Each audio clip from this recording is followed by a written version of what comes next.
Bố mẹ em cứ làm cố gọi xong rồi 15 phút mới xuống. Bố đi xuống cẩn thận nhá. Đấy mẹ. Ơi ơi ơi ơi. Ui rồi ôi. Đấy các bạn thấy không, trên núi rất là trơn. Bố mẹ em cắt rất là sạch sẽ. Các bạn thấy không ạ, rất là gọn gàng như thế này. Đúng là tuyệt vời. Dân làm nông chuẩn có khác. Làm đến đâu chuẩn chỉ đến đấy. Tuyệt vời. Bố mẹ làm rất là đẹp và rất là tuyệt vời như thế này. Chồng em rất là thích. Bố mẹ thật là vất vả các bạn ạ. Hôm nay bố mẹ em lên trên đồi đi phát cỏ cho gia đình nhà em. Và có 2 cái máy phát cỏ các bạn ạ. Mỗi người một cái. Đây là container của nhà em. Và trên núi thì rất là yên tĩnh. Và trên này khá là hoang sơ. Rừng ở Hàn Quốc thì chỉ có khi nào người ta cần người ta mới lên thôi. Còn bình thường thì có người rừng họ có, nhưng mà đến cả mấy năm họ cũng chẳng lên một lần. Rất là bận. Hoặc là họ thừa hưởng đất từ ông bà nhưng mà bán không được giá, cho nên là họ cứ để đất như vậy thôi. Và ngày hôm nay thì đất ở trên này nhà em cũng có một khoảng, chỗ này chắc là chỉ nửa hecta thôi. Trồng cây ở trên này và lên chăm sóc cây. Cỏ rất là nhiều cho nên là đưa bố mẹ lên, bố mẹ phát cỏ cho. Máy phát cỏ thì khá là nặng. Mẹ ơi, máy này khoảng bao nhiêu cân, được 10 cân không mẹ? Để khoác là 10 cân. Máy này nặng hơn máy ở Việt Nam một chút các bạn ạ, theo nhận định của bố mẹ em. Máy ở Việt Nam thì nhẹ hơn. Máy ở Hàn Quốc thì máy này của chồng em là mua khoảng chục năm rồi, nó lâu rồi. Chắc bây giờ máy mới thì nó cải tiến hơn. Khi mà đi làm thì cũng phải đeo ủng rồi đội mũ, đeo găng tay rất là kỹ càng. Đấy, và đeo được cái đội ủng này thì nó khá là dài. Kể mà bố mua ủng ngắn hơn một tí, khi mà các bạn sang đi làm thì mua ủng ngắn thôi. Mua ủng dài quá thì đeo nó hơi khó. Nhưng mà được cái là an toàn hơn. Mà mỗi tội là mùa hè thì hơi nóng các bạn. Đồ ủng dài này đi mùa đông là rất là hợp. Nếu mà bạn nào mà có thể mang được thì tốt nhất là nên mang 2 đôi.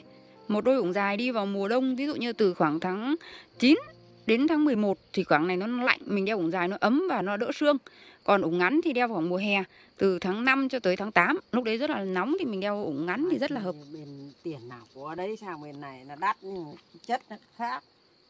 Chất nó khác một tí thôi, cũng là ủng cao su mà đa số bên này cũng toàn nhập ủng Trung Quốc sang thôi mẹ ơi, không phải ủng của Hàn Quốc đâu. Bên này cũng toàn ủng Trung Quốc thôi. Ủng Hàn ít lắm.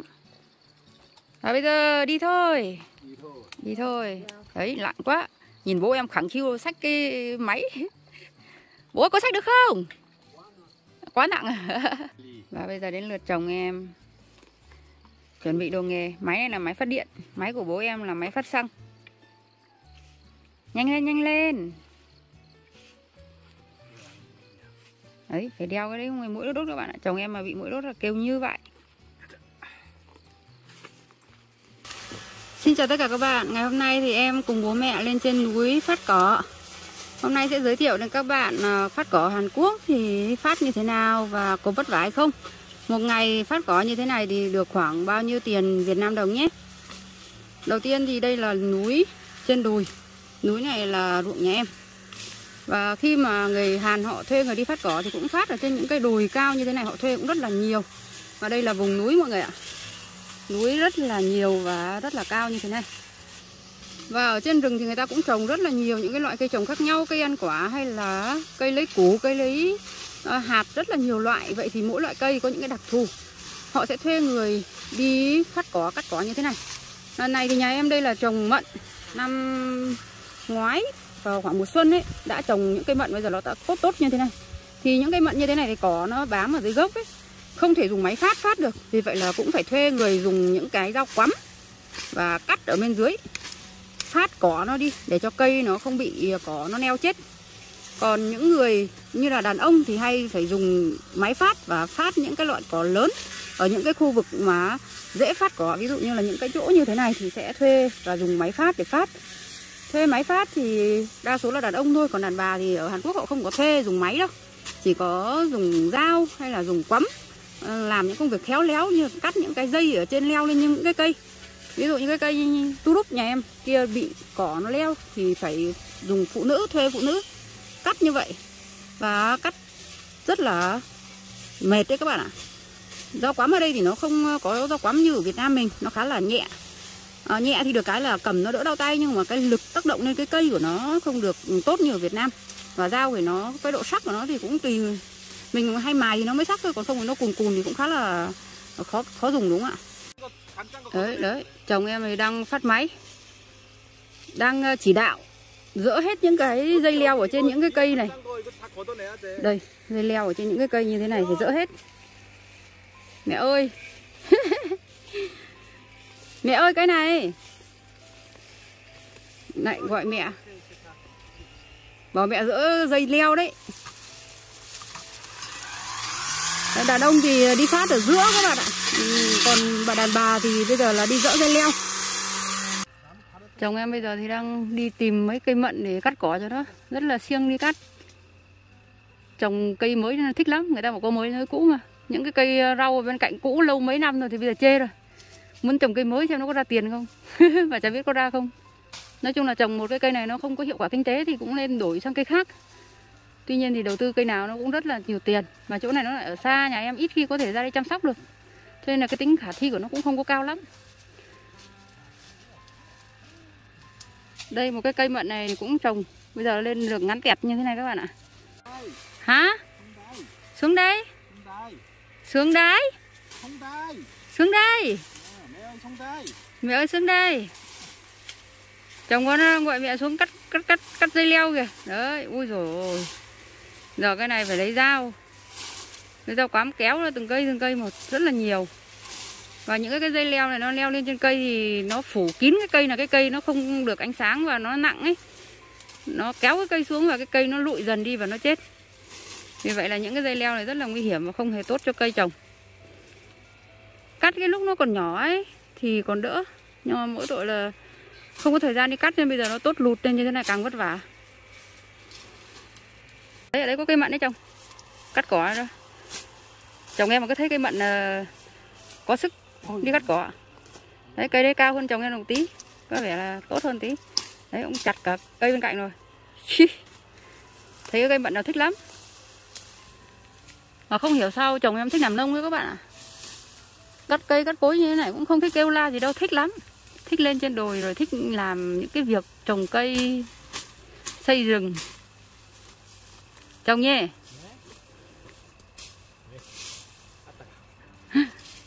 Cẩn thận đấy, mấy cái cây này nó có gai nó cắm cho.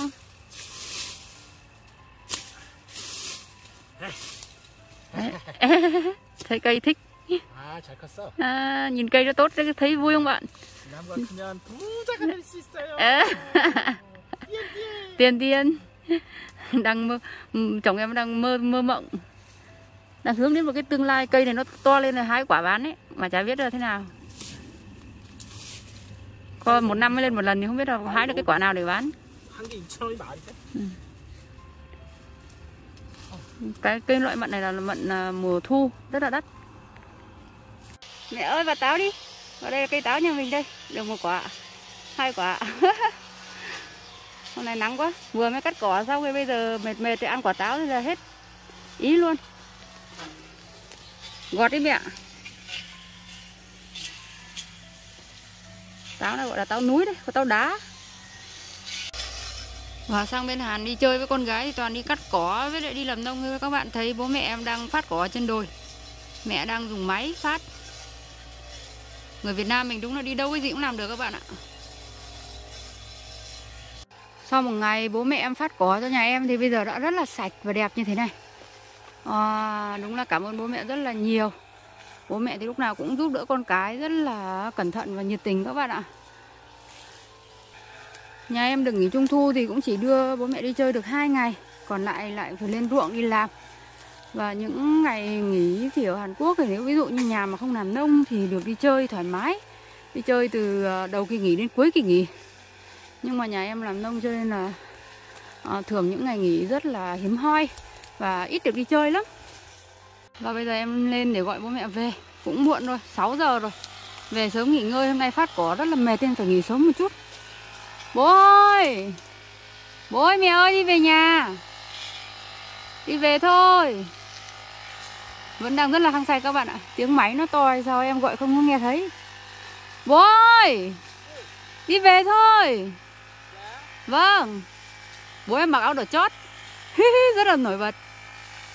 Các bạn mà đi làm nông cắt cỏ như thế này ở Hàn Quốc thì ví dụ như là nữ cầm cái liềm mà cắt ở những cái gốc cây thì giá một ngày được khoảng 100 cho tới 120.000 won một người. Còn nam thì dùng máy cắt cỏ phát một ngày khoảng 160 cho tới 170.000 won một người.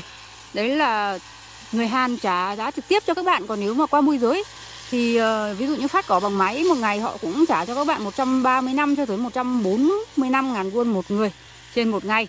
Và một ngày thì phát giờ là 9 tiếng đồng hồ. Và người ta sẽ tính theo giờ các bạn ạ. Và thường thì cắt cỏ ví dụ như là cắt ở trên đồi, ở những cái đồi như đồi nhà em như thế này thì chủ họ cũng thuê cắt rất là nhiều, hoặc là đi dọn mộ. Vào những cái dịp trung thu như thế này người Hàn nó hay phải dọn mộ ấy, người ta cũng hay thuê về. Bố mẹ em sang Hàn Quốc thì giúp đỡ cho vợ chồng em rất là nhiều, từ việc làm ớt cho tới việc ở trên núi trên đồi như thế này, cắt cỏ nhổ cỏ, rất là vất vả. Tuy nhiên thì bố mẹ ở nhà mà chơi không thì cũng chán, rồi nói là cũng muốn đi làm cái gì đó. Vợ chồng em lại nhiều việc, chẳng lẽ hai vợ chồng em đi làm mà bố mẹ em ở nhà chơi thì cái đấy thì nó cũng không hay lắm. Với lại bố mẹ em cũng thích đi làm các bạn ạ. Ở Việt Nam làm nông nó quen rồi, sang bên này mà ngồi chơi thì cũng chẳng có ai chịu được.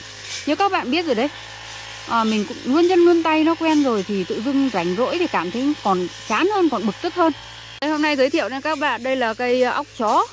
Cái óc chó này năm nay nhỏ nhỏ nhưng mà cũng có quả rất là tuyệt vời. Đây quả óc chó đây các bạn, nó vẫn còn đang xanh. Và quả này thì ví dụ như 1 tháng nữa nó sẽ chín và nó tự nứt ra, và nó tự rơi cái hạt xuống đất, và nhà em chỉ cần đến và nhặt về là ăn thôi. Bố mẹ em cứ làm cố, gọi xong rồi 15 phút mới xuống. Bố đi xuống cẩn thận nhá. Đấy mẹ. Ơi. Ui rồi ôi. Đấy các bạn thấy không, trên núi rất là trơn. Ui giời. Rồi cái cây gai nó cắm đau không bố? Chưa cắm được à? Ôi rồi đường nó trơn đấy các bạn. Sau khi năm ngoái nhà em cắt cái cây ấy để xuống, bây giờ mà dẫm lên cái cây cẩn thận nó trơn ngay. Rất là nguy hiểm. Đấy phải đi ngang ấy bố ạ, đừng có đi dọc xuống. Đúng rồi, đi ngang vậy, xuống dần dần đi. Người già đi lên trên núi phải rất là cẩn thận, tại vì ngã một cái rất là dễ bị gãy xương, gãy lưng, rồi chật khớp các kiểu. Rất là khổ. Bây giờ bố mẹ đang đi xuống, rất là phải cẩn thận mới được. Máy thì nó cũng nặng khoảng 5-6 kg. Mẹ em là nữ nhưng mà vẫn phát máy rất là giỏi. Tại vì ở nhà em cũng làm nông, trồng cây cối, có núi, có đồi, cũng thường xuyên phải đi phát cỏ. Ở bên Hàn thì phụ nữ ít khi họ đi phát cỏ lắm, chỉ có đàn ông thôi. Và đây cỏ nó tốt và nó cao như thế này. Ví dụ như những cái cây cỏ như thế này mà dẫm như thế này nó cũng dễ là trượt xuống này các bạn ạ. Đấy, nó trượt rất là dễ, rất là nguy hiểm. Và đây kết thúc một ngày làm việc thì bây giờ trở về cái container. Và bây giờ vợ chồng em sẽ đưa bố mẹ đi ăn tối. Chồng em đang bón phân cho cây, rất là tự nhiên. Chồng ơi, có thoải mái không? Ôi dồi, thấy thoải mái lắm. Quay hết rồi nha. 엄마 했어요. 장모님 했어. chồng em thấy mẹ em làm nên là rất là thấy thần kỳ. Tại vì những cái việc này đa số ở Hàn Quốc thì toàn đàn ông làm thôi chứ phụ nữ thì không có làm. Và sau những ngày làm việc vất vả, tuy hơi mệt nhưng mà cả gia đình cũng rất là vui. Và tí nữa ăn cơm sẽ rất là ngon miệng mọi người ạ. Máy này nặng hơn máy nhà. Đấy, mẹ em vất vả ra mồ hôi ướt hết. Máy này nặng hơn đúng không mẹ?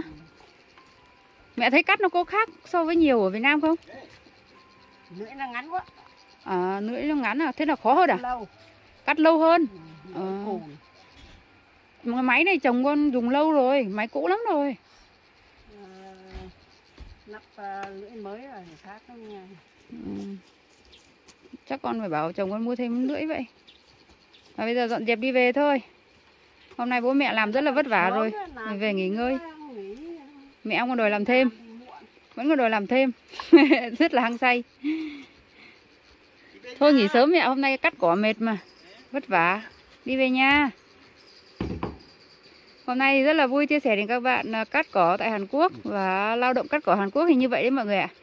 Mọi người nhớ like video và nhớ đăng ký kênh giúp em nhé. Ai muốn hỏi gì thì có thể nhắn tin Facebook hoặc là Zalo cho em. Xin chào và hẹn gặp lại các bạn trong những video tiếp theo. Mẹ ơi, chào cả nhà đi mẹ. Chào cả nhà. Bố ơi. Ok. Ok baby, ok body. Bye bye.